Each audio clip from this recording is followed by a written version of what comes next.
If you see this being posted, just know that God won the fight of pushing me to just go out there and share what he's taught me.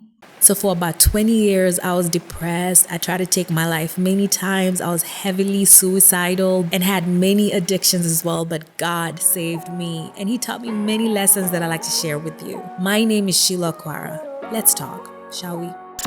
Give me eyes to see as you do. Give me hands to hold as you do. Give me faith to move as you move. Let your strength come. I thought that misery was going to be my friend for the rest of my life, right? I thought that I was doomed to be depressed forevermore. I thought that I was doomed to live this life of misery and defeat and just hopelessness and helplessness, and because that's what I've known since I was a child. I didn't know how to be free. Like, it's so crazy that God saved me, and I never, ever thought that that's how it was going to happen. I never in a million years thought that God was going to rescue me from depression and suicide. Yes, I'm a Christian, but I never thought that that was how it was going to happen. And here I am. I'm like, what just went down? I have to share what God has taught me with the world. Give me eyes to see as you do. Give me hands to hold as you do. Give me faith to move as you move. So my name is Sheilla Akwara, and I hope that you make this page, this channel, one of your regular stops in the next few days, months, weeks, years. We're going to share a lot of things. We're going to cover a lot of things. Nothing's ever going to be the same. But I know one thing. Once you finish watching this video or any of the content that we put up, I know that you're going to be changed. I know that you're going to be challenged to think differently about yourself. And I know that your life will never, ever look like what it used to be before. One of the things that I struggled with was depression, suicidal thoughts. I attempted to take my life many times. And to me, it's kind of crazy how nowadays I'm seeing a lot of young people wanting to take their lives. And not just young people, just a lot of people in general. We need to ask ourselves what's happening. I never thought that there was a spiritual component into all of these things.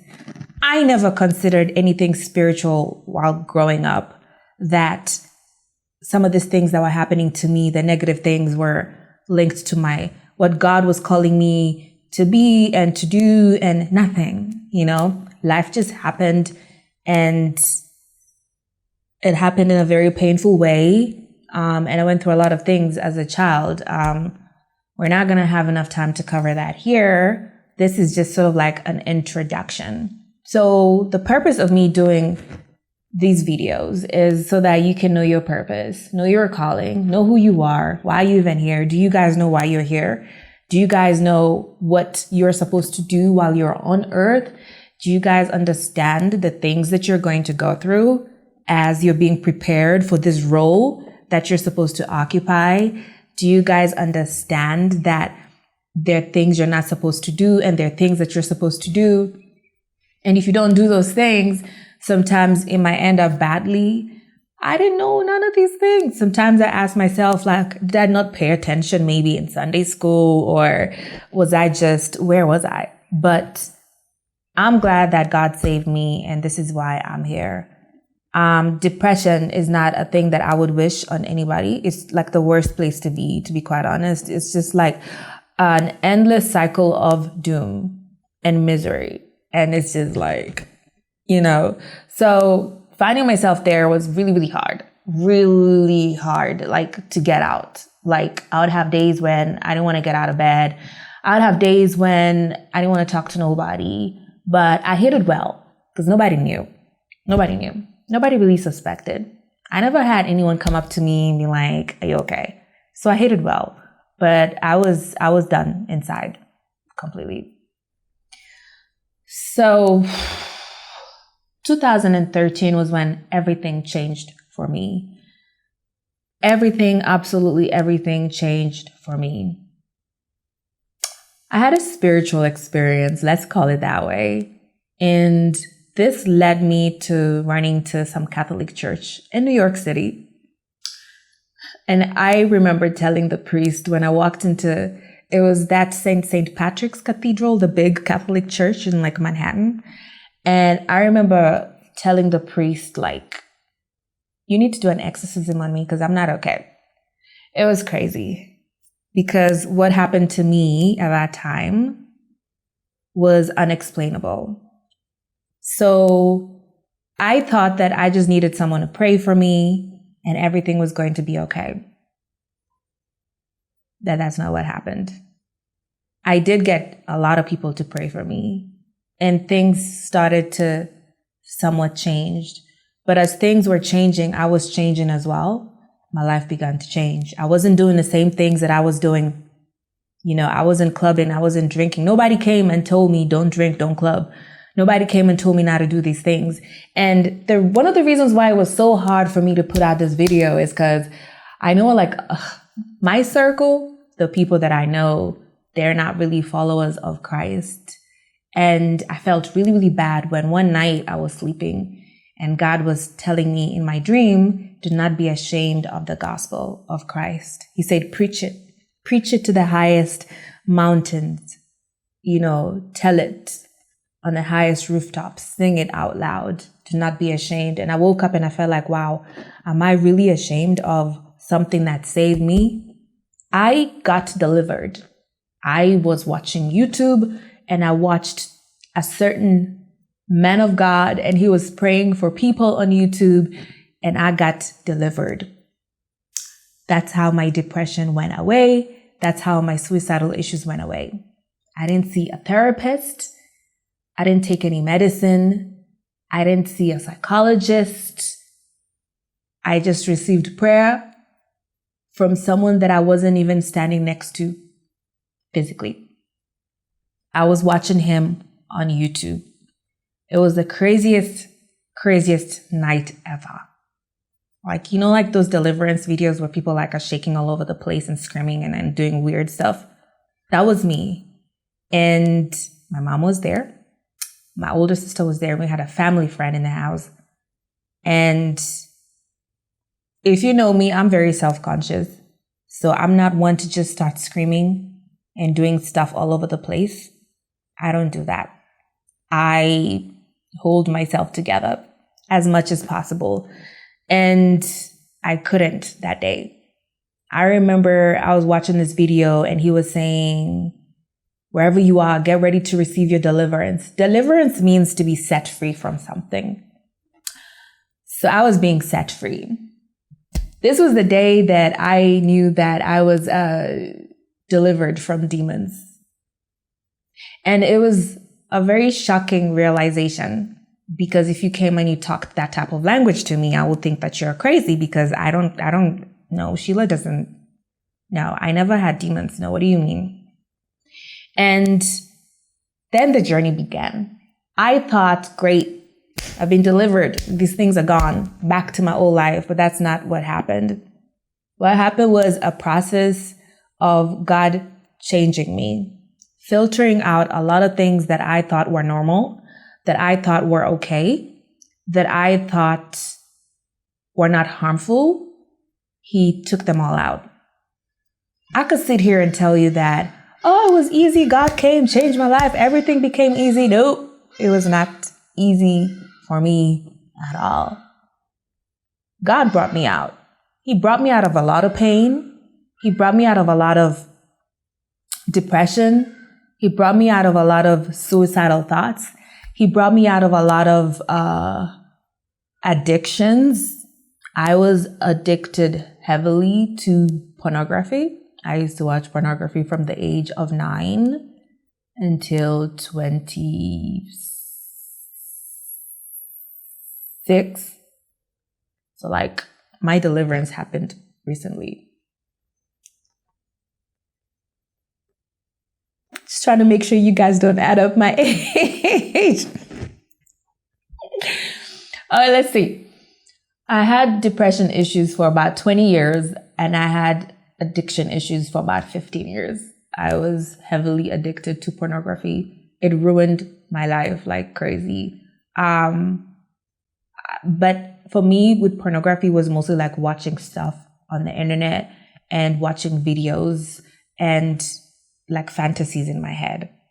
That was it. I never did anything else. And I could be in the classroom and the teacher is teaching and my mind is so affected. I hid this and I felt like it was something so shameful and I didn't know how to overcome. I never knew how to break free at all.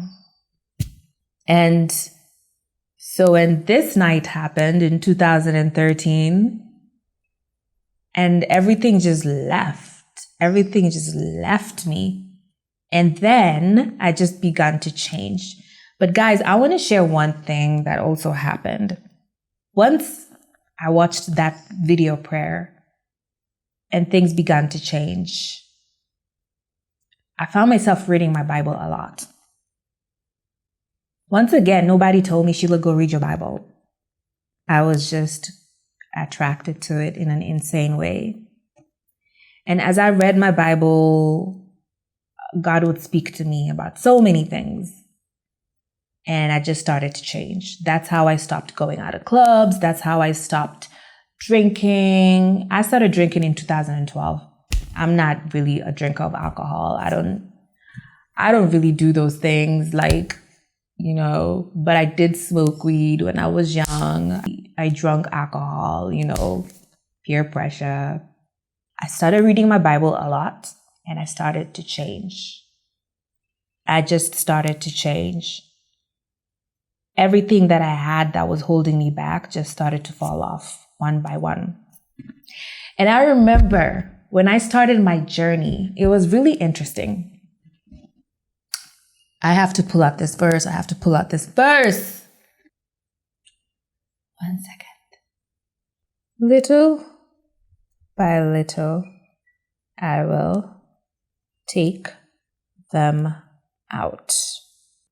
God gave me this verse when my whole journey started, right? Here I am thinking I living my best life. And then everything got interrupted.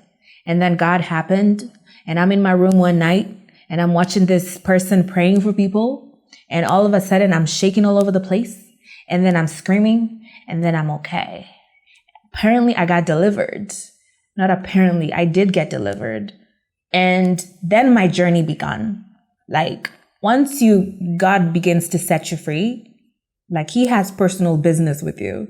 And I'm telling you, yes, he brought me out of a lot of things. He brought me out of a lot of pain. He brought me out of a lot of addictions. He brought me out of a lot of depression, anxiety, fear. But let me tell you, I came out crying.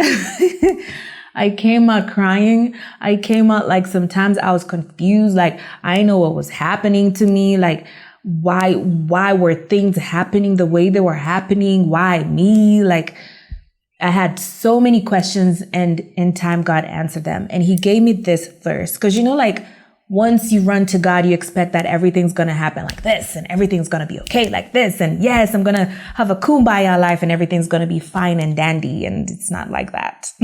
No, we start from Exodus 23:29. It says, I will not drive them out before you in 1 year, lest the land become desolate and the beasts of the field become too numerous for you. Little by little, I will drive them out before you until you've increased and you take possession of the land. Another version says, and you inherit the land. So in the very beginning of my journey, God told me little by little. I never understood what that meant. And I did not want to accept it because for me, it's like I've lived all my life in pain. So I'm not about to wait any little by little, nothing. Do it now. And it was so frustrating to have to go through the process at the time. But if God takes you out just like that, you won't understand the magnitude of what you were in. You won't understand, when you struggle to get out of something, the value of it. It's the same way like when you work for something with your two hands and you've put your blood, sweat, tears, money, everything into it. It means so much more when you do it personally. You hold on to it. You know the value of it. Not like when someone comes and gives you something for free. So for me, like, God told me he's going to take away all of my stuff little by little, all of my stuff little by little. And when he was doing that, he was showing me all of the doors that the devil used to access into my life, and how he destroyed parts of me because he used those doors. And he was teaching me how to close those doors, because when I got delivered that night, the doors were closed. The devil was kicked out, right? And the doors were closed. And now God was teaching me how to maintain my deliverance. The part for maintaining my deliverance was the part that was really, really difficult, because God was telling me to leave the old me behind and to follow him. So essentially, I'm like, the one thing, first of all, that I had a challenge with is I'm a singer, and I was singing secular music, and I was working with some people in the music industry. And it was about that time when I was about to get into some deals and all of these things. And then God happened. And so now I'm like, so wait, so like I'm conflicted in my heart, in my head. And I'm like, I know I can't go back to singing secular music. But then I remember telling myself, like, if I start singing gospel music, like, how am I supposed to make money? Like, nobody makes money off of gospel music. And I was so confused. The only reason why I started singing gospel music was after a year of everybody giving me their opinions, I was like, let me pray. Let me ask God what I should do. And I remember I had a vision when I was sleeping one night, and God told me, sing gospel. I even saw myself on stage and I was singing to God. Because I used to tell myself that gospel beats are so boring. Like, they're not like, hip hop. And like, I want to sing like with beats that I like. And God told me, no, you can still use the beats that you like. Just don't use the same words. Don't use the same outfits. Don't sing for the world. Sing for me. Once you get delivered, you cease to become a citizen of the world and you become a citizen of heaven. So God was trying to show me the difference of what it means to live in the world and not to be part of it versus living in the world and doing their things. So now God was like, you belong to heaven, but you're still in the world. So this is how you're supposed to behave. And that process was painful. It was painful. So when I say I came out crying, I came out crying. Now you're seeing me, I'm happy, I'm smiling. I can't even believe that this is me. I can't believe that it's possible for someone to actually, be delivered from depression and suicidal thoughts. When I look at the world and all of these problems and all of these things, I'm just confused, because to me, the Bible, I have it there, 2 of them. I have to get it. To me, the Bible has answers to everything. To me, the Bible has answers to everything, right? Everything. Right here, I'm holding 2 of my Bibles. This one, you can see it has no covers. It looks like I haven't been taking good care of it, right? But the truth is, I sleep with this Bible. Like how people sleep with their teddy bears and stuff? I sleep with my Bible, and I've been doing that since I was a child. I just never knew the power of the words in this book. Now, this is the one that I carry because it's most sturdy. This one is very precious to me. I know some people write in their Bibles. I don't write in my Bible because I take my Bible to be like so precious. But the point is, I just started to change. Everything about me began to change. And so for the next few weeks, I'm going to be putting out a series of videos about the things that God taught me. I don't know what you're going through. I don't know what you're battling with. I don't know what kind of identity issues you're having. The Bible has answers to everything. You don't need to feel like you need to be lost or confused. I know I was lost. I know I was confused. I know I battled with a lot of addictions, and a lot of things just plagued me. I never felt like I belonged anywhere or I fit in. Now I understand why. Now I could stand tall because, the thing is, you need to know who you are. Everything ties into you knowing who you are. When you know who you are, then you know your purpose. When you know your purpose, then you know the things that you're supposed to go through to attain that purpose, and the things that you're supposed to do and not do to maintain that purpose. Do you understand what I'm saying? It's a whole system. When you're in God's kingdom, there are principles and laws. When you're in the world, there are things that you can't do, right? You can't go jaywalking. You can't go and loiter you can't litter the street. You can't go and just beat up people for no reason. If you do those things, you get arrested. Everything has like a cause and effect, and there are laws everywhere. So the kingdom of God has laws. Do you know what the laws are? So a lot of people, for example, feel like it's okay for me to go clubbing. I'm strong. I don't get intimidated or affected by anything. That was me. I used to say that. The reason why it took so long to come out and put out this video is because I didn't want people to look at me like in a certain way. I didn't want like my connections to not affiliate themselves with me. Like I had to have like messages where God was like, stop being embarrassed and ashamed of the gospel of Christ, because this is the power of God. And I felt so bad and so guilty because I can't believe that that's how I felt. So here I am today, and this is the first of many videos. And we're going to have segments where you guys get to ask me questions, and I get to give you my opinion according to what the Word of God says and what God is telling me. And I look forward to all of us growing together and sharing together. Before I go on, listen, I'm just so thankful to God for everything that He has done for me and to me and everything that He has given me.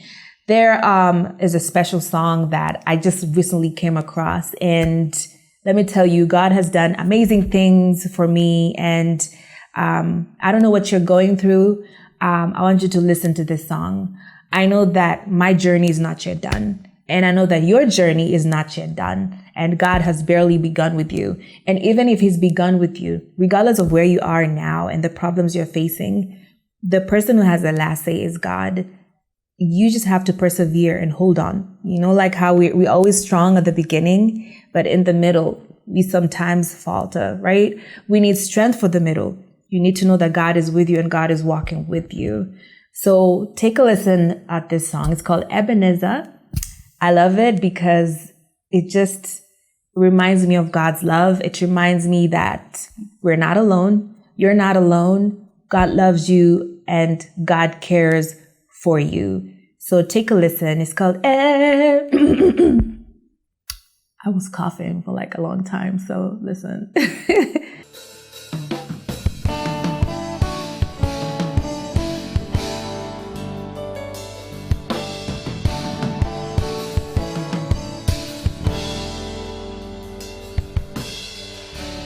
grace that led me this far, still the grace that will lead me home.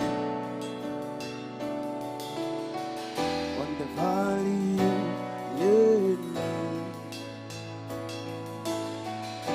and battles I won in your name. You sing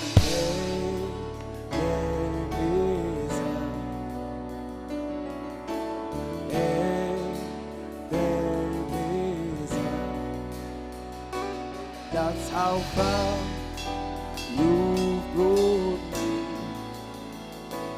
That's how far you've brought me. We sing Ebenezer. Hey, Ebenezer. That's how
say, Ebenezer.